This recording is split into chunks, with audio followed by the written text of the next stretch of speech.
one of the examples that he talked to me about was in Colorado, where he went down into granite, and so they're blasting down into granite, and suddenly they came to a cavity that shouldn't have been there. So they went down to explore what was going on, what this cavity was, and it turned out to have in it a UFO and an alien body. Now, this had occurred so long ago that there was actually like quartz that had formed over the ship and the alien's body. This was the first clue that he had, that aliens had been here living in the earth for probably millions of years. When we think about being invaded by aliens, forget it. They're already here, and they have been here. They've been a part of our life since the beginning. The second time he told me... I'm sorry, go ahead. Oh, the second time he told me about the alien contact was through the deep underground mountain bases with the Dulce, New Mexico. Right, the Dulce firefight. Right, the firefight. And he told me about that, how the men came down, and to me the number was like 21 people originally went down. Again, they're blasting holes, and suddenly they discover that there's a cavern already there. So they go down and explore what's going on there. And they find lizard aliens, Dracos is what he would call them. So they're big, tall, reptilian-looking. Yeah, they derive one of their happy drugs from us. So when they frighten us and we get the adrenaline going, yeah, that's like a drug to them. But then they eat our blood. Really? Yeah, they eat it. Yeah, they want our blood, and they eat our body parts. There was this big giant bat. Certain ones? Well, it sounded like the reptilian ones specifically were doing this, and the Greys help them get people. So the Greys help abduct people, usually children. You know, there's 1 million children that disappear every day, every year in the United States. 1 million every year. But we only hear about a couple of. He said there were 7 types of aliens, and out of those, 2 were friendly, that actually tried to help us. One of them looks very similar to us. They're a little larger. Did he say what they were called? He said they were from the Pleiades. Oh, the Pleiades. So the aliens that were from the Pleiades looked more like us and were more friendly to us. You know that reptilians and Draco, the blood sacrifices, the whole Luciferian thing, the kids being killed and eaten, that humans have been eaten and taken off planet, et cetera, and used for slaves in other colonies, etc. I hate to say that, but that's far worse than what you've just said. It's far worse. Yes, far worse. Far worse, yeah. And that the whole blood situation is it's unbelievable, and right. I don't know how we say that to the public. I don't know how. To me, if we get into that, and I know all about it, okay? All right. Far more than you know. Sure. All right. I'm sure. When we get into that, if we release it, 70-80% of everybody that listens to your program is going to say, you're smoking pot. I don't believe that, and I don't believe anything you people talk about on extraterrestrial. And it's going to kill what disclosure is trying to do. That's my opinion. But you know the pedophilia is starting to be exposed everywhere. You know that much is coming Oh, in. yeah. But you know the part that I don't want to talk about. I hear you. Okay? Yeah. Saying as much as you said right now is actually great. Okay. You know what I mean? Yes. Because you basically are, anyone who's hearing everything else you say is going to have to come to home with this.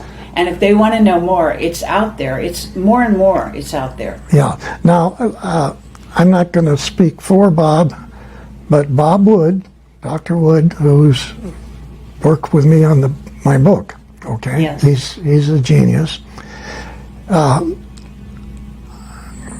If we were in the conference room and we were talking and there was a big table there, he would have his fist like this and he would slam that table. I want every GD thing exposed. I want it all Good out. for him. That's lovely to hear.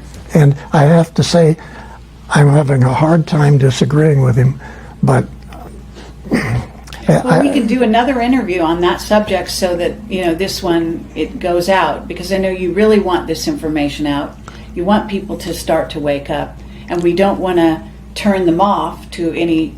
we don't want, you just said it, we don't want them to be turned off.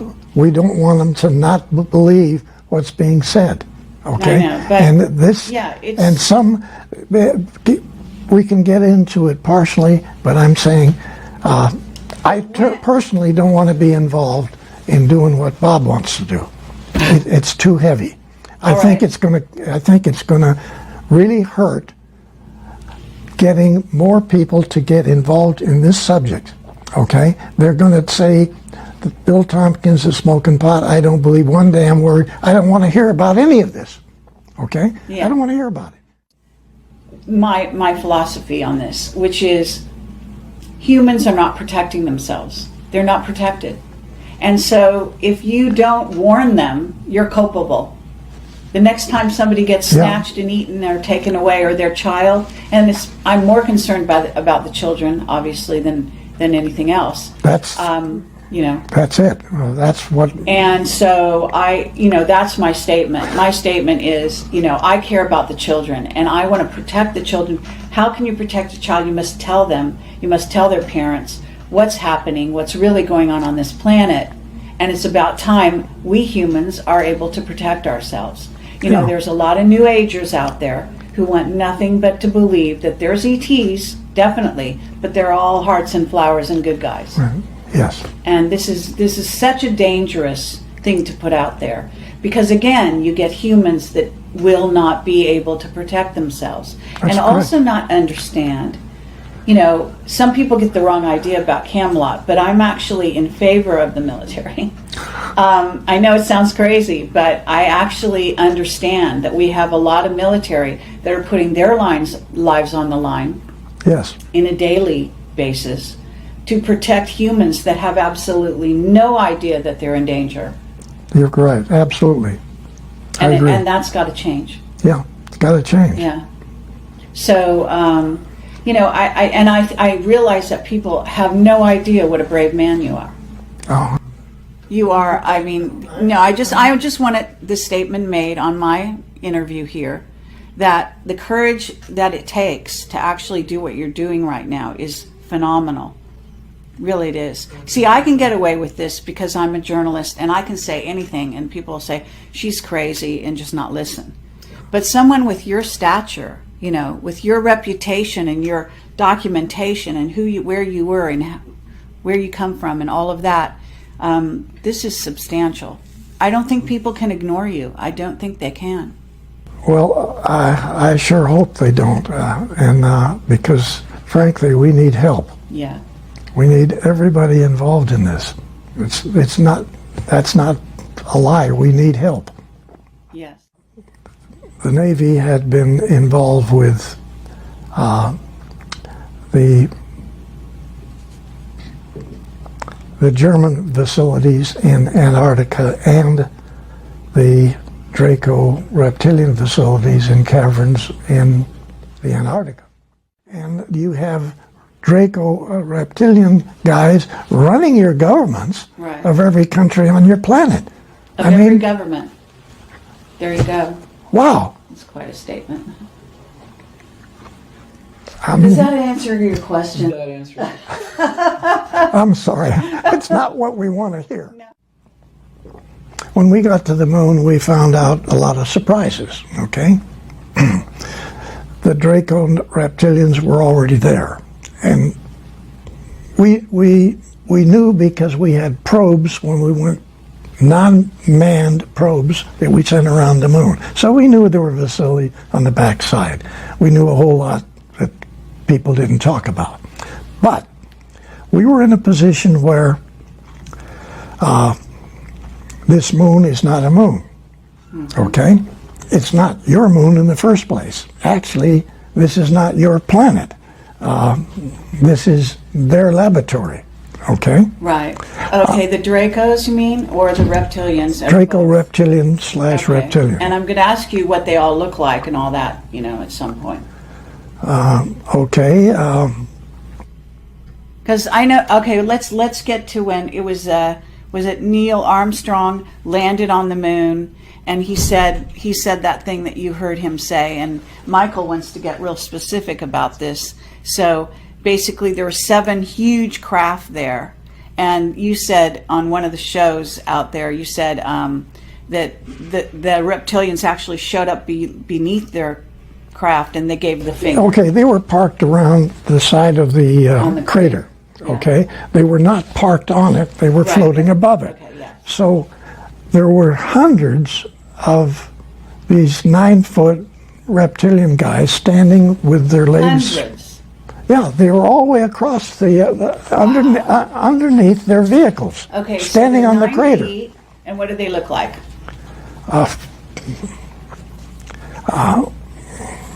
They're ugly-looking lizard, alligator type people. They Wow.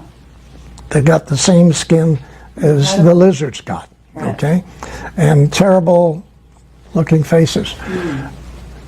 But then they have the ability to shift and look like a human.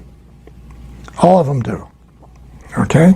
Okay, do you think Von Braun was a reptilian? No, You really don't? no. Okay. Your president, yes. Oh, what? Which one? George Bush Sr.? Yes. Yeah. Sure. And Bill Clinton and this guy you got Oh, got Obama? rid of. Yeah. Yeah. They all were. Right. Okay? So, and they all have this ability to make themselves look like real good-looking people. And you're saying Trump isn't one? No, he's not. Well, Okay? that's a relief. And and he knows more about this subject than people realize. Oh, excellent. Join the fight against the reptilians and Dracos that are basically plundering the galaxies, taking over planets, etc. And you've said something very similar to that. Yeah, I have to agree with that. I'm just saying that this is our situation. And I guess we should wrap this up. And I want to say thank you I very love much. you. Love you. Love you. And Okay. thank you for your Yeah. service to humanity. Okay. Okay? Appreciate it. And I mean that from the bottom of my heart and the top of my heart.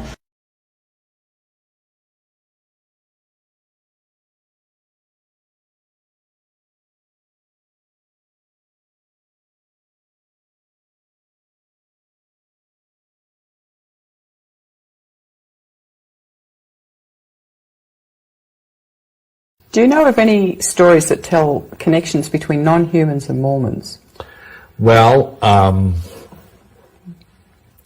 there's a lot of strange stuff that goes on underneath the Mormon temple. And nearby the Mormon temple, of course, is right in the heart of Salt Lake. And it has sub-basements upon sub-basements upon sub-basements. We've been in some of them. And it's been reported that right across, well, it's not been reported, it's a fact, that right across from the Mormon temple is a downtown urban mall. I forget the name of it.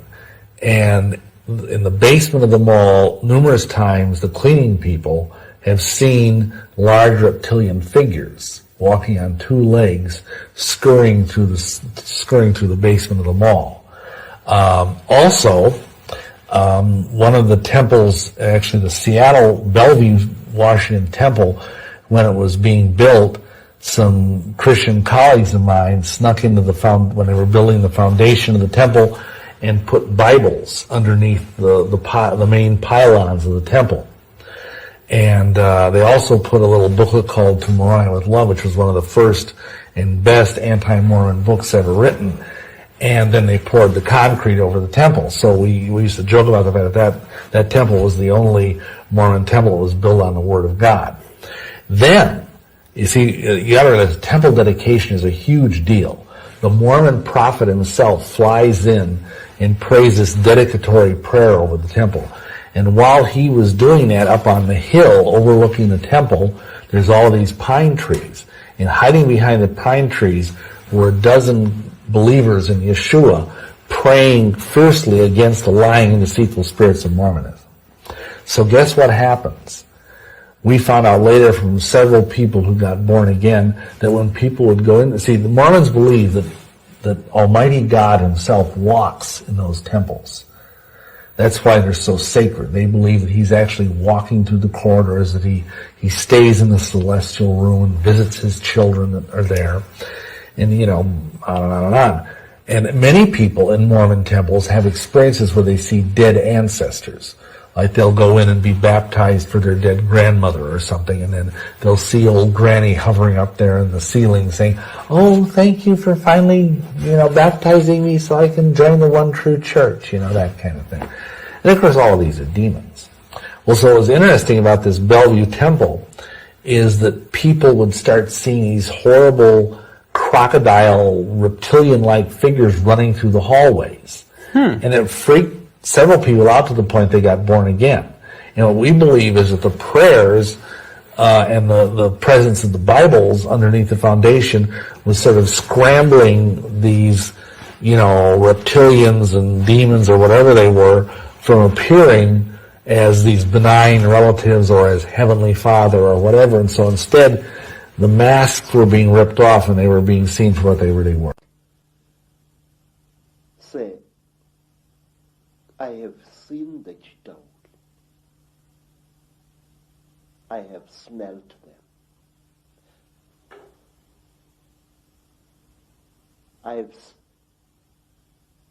have had personal experience of these.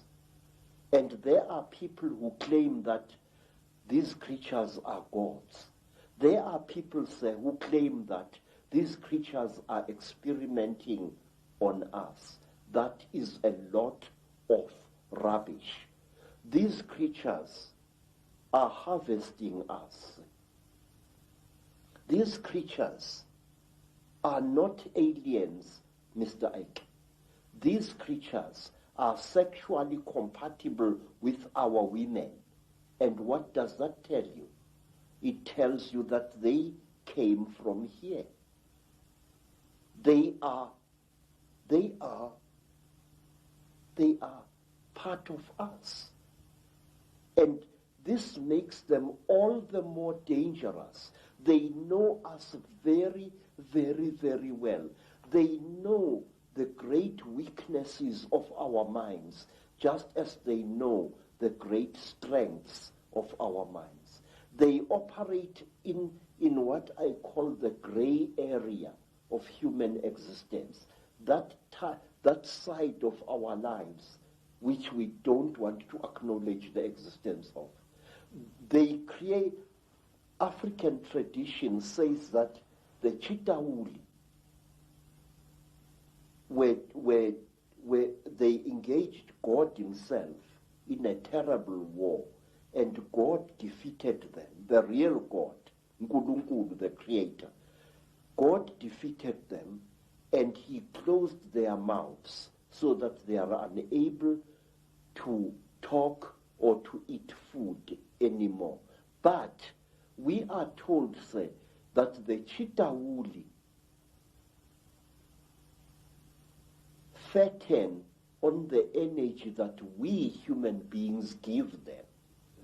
They make us to fight each other. And when the whole land is drowning in death and fear and terror, when hundreds and hundreds of people are angry and afraid, the Chitawuli get fat because they eat that what we call the dark power, which is brought about when human beings destroy the planet on which they live. They feed off human emotion. Yes, sir. Very, very intense human emotion. We are told, for example, that if you see a chitauri walking through the bush or just standing there and looking at you, and you are accompanied by your wife or your girlfriend, you must immediately make love to that girlfriend and release as much emotion as possible, and the chitauri will be pleased and will walk away from you and not harm you. And another thing, we are told that the chitauri eat energy which is generated when hundreds of human minds or one human mind starts thinking at certain levels. We are told that the chitauri want us to think at certain levels. Certain wavelengths. Yes, sir. And they reward us with long life. May I ask you, sir, have you ever thought as a thinking person, why is it that in the great universities of this world you find professors who think at certain levels and who live unnaturally long lives? Albert Einstein, Raymond Dart, Robert Broom, all these professors live a long, long time. And my Aunt Mina, the last Sanusi in South Africa other than myself, is as active as a young girl, and yet she's close to her 99th year of life. My stepmother, Rose, she has lost nearly all her children, and she is still alive. Extreme longevity is the reward with which the chitauri reward. In a previous interview, Barry, you mentioned seeing a lizard-like creature at Peasmore. Would you tell us more about that? Yeah, on one occasion, it was just a single occasion, I was in the main corridor at the base, and coming out of the room, along the main corridor was this very large creature, very tall, well over 6 foot, being accompanied by 2 men in suits, which I took to be NSA operatives. They're the only ones who don't wear badges in the place. I just stopped in my tracks, very, very shaken. I mean, it's a very powerful looking being, very difficult to describe, just very, very tall, very well built, very strong, well over, as I say, well over 6 foot. It must have towered at least a foot over my head. A greeny, browny, mottled type of skin. I tried to take in as many details as possible, but as I say, it literally caught me unawares. I was really put into shock. Didn't know what the hell it was. It was just casually walking along the main corridor with the 2 operatives. Got a very strong sense of evil and nastiness about the thing. It worried me for quite a while afterwards. I mean, you know, you're never told. The security people are the last to be told what's going on. But it was inferred by others at the time that was one of the reptile species. Of course, it didn't mean that much to me at the time. But every time you asked questions, no one wanted to answer. It was just strongly inferred that, yeah, that was a reptilian, you don't want to mess with that, and it was just left at that. But over the years, it just seems more and more plausible to me that also was another creation from the base. It just, you know, there may well be reptilian races, but it's just as easy for the military to have actually made this thing, rather than it being an actual reptilian. Like the rest of them? Like the rest of them, yeah. I sit more happier with that yeah, that was actually made, rather than an actual species, yeah. That it was a program-generated life form? I'm pretty certain it was, yeah. Did he make sounds or say anything? No, it never looked at me. It just continued walking. There was no interaction whatsoever. I only got some interaction from the two guys who, I'm standing there, mouth wide open, gaping at this, and I just got the look from them, just and they just continued, and I continued about my business. No, there's no sound, no speaking, no nothing whatsoever. It was just walking along the main corridor with the two guys. That was it. Did you have any idea what his function was? Well, again, you ask as many questions as you formulate afterwards, once you've got over the initial shock of what the hell was that. No one wanted to know, no one wanted to easily give answers to questions. It was a case of, well, you saw it, that was it, don't ask questions. Troublemakers ask questions and they don't want that. He was walking on 2 feet, was he, or 4 feet, or?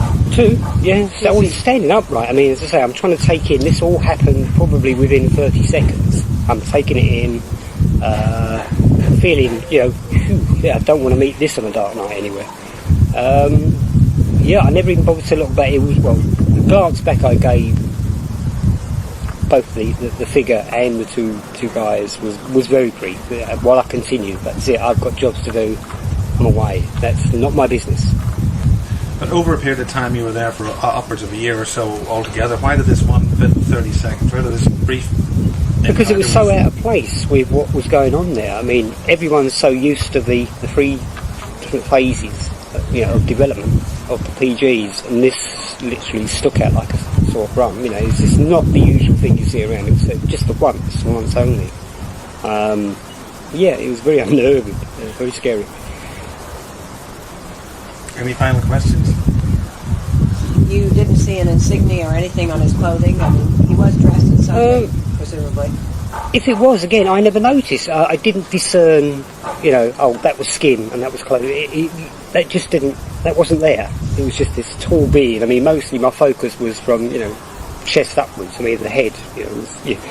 I was literally expecting it to turn around and face me, and then I wouldn't know what I would have done if it had done, but it just kept looking straight and continuing, as if I wasn't even there.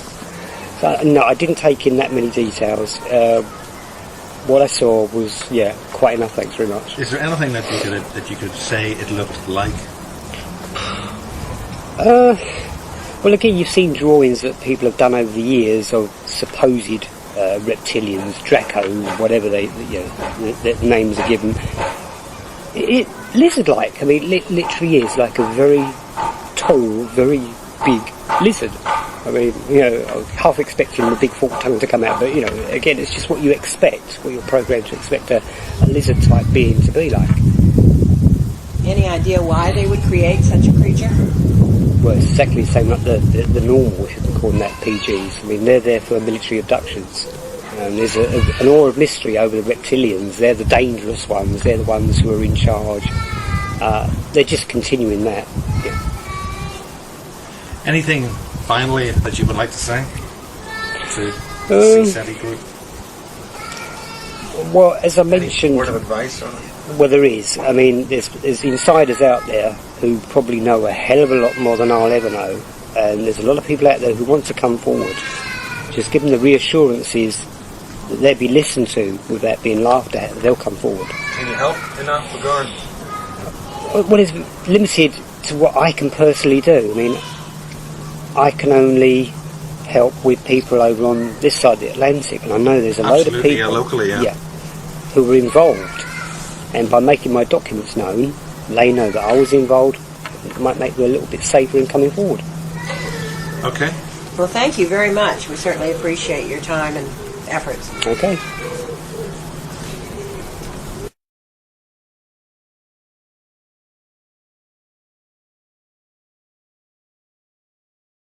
This is David Daniels. This is how he appeared to me on my doorstep when he said that he'd come down in a craft and he'd been told to come to mine to meet me and give me knowledge. Yeah. And he stayed with us for 3 months, and while he was staying with us, I saw him turn into a reptilian 3 different times. What did you feel about this at the time? I didn't feel anything. I felt friendly with him. He was really nice. We really gelled together, and he gave me a lot of knowledge. He could read any UFO book that I put in front of him. He knew exactly what was in the book. He didn't have to open it to read it. He could appear and disappear. He only ate green vegetables and sweets. He didn't eat anything else. He started to stay in the house because we had to put you up in Right, here. well, before you go into this, if you go through the rest of the pictures. Oh, okay. That's David Daniels as a reptilian. That's how he sort of changed. What was the mechanism in changing? What was it like? He shook for about 2 minutes. He just absolutely shook before his face started taking over, and then his body. But I didn't actually see his full body, not until the third. Well, then I didn't see his full body. I just saw his face and his arms, his hands and his chest on the third one. People say to me, "Did he have a tail?" But as far as I know, he didn't, because I didn't see the full thing. So it's sort of a shuddering blur. Yeah, it sort of shut. When he was going to change, he sort of shook. And did he do that intentionally? Well, I guess it's the way he morphomised from being a human to being a reptilian. Because when I saw the little ones, I used to play with the little ones when I was 5. They used to do the same things. The little. Sorry, I call them the little ones. No, the little ETs. Greys. Yeah, when I used to play with them when I was 5, down in the dell. Yeah. They used to do the same thing. They used to shake like jelly, and I used to call them my little jelly friends. Is that because they were changing shape to humans, or No, it's because the way they materialised and dematerialised. And it's the same with the little monks down at Rendlesham. They done exactly the same thing. They used to shake, when they materialised in front of us, and then when they dematerialised, they used to sort of shake like that, and there was a glow come off them, and they would just go. It's really hard to explain, but that's the way. Okay, it's more of the. Of David. No, only his.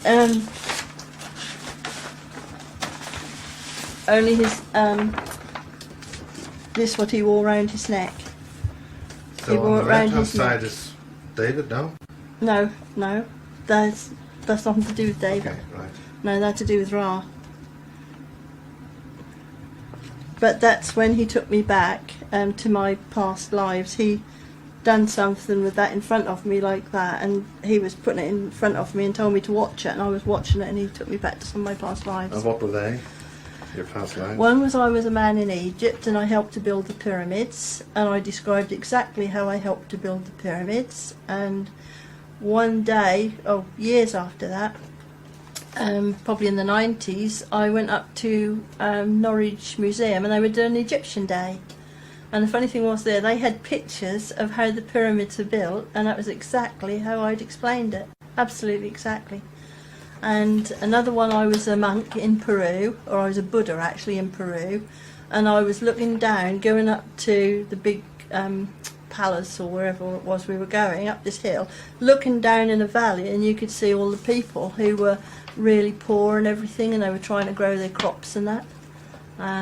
And then another time, I don't know what era I was in, because there was a little boy, and he was pulling an oxen and a cart with all grain and that in it across some cobblestones, and I was standing there watching him in a long grey dress. But I don't know, unless it was Tom Sawyer's Day, I don't know what year that was. Or where but they were all in a human environment as opposed to an alien environment. Yeah, they were all, yes. Yeah, they were. Yeah, all my past lives, yeah. The cannabis revolution is absolutely happening in Thailand, and if you want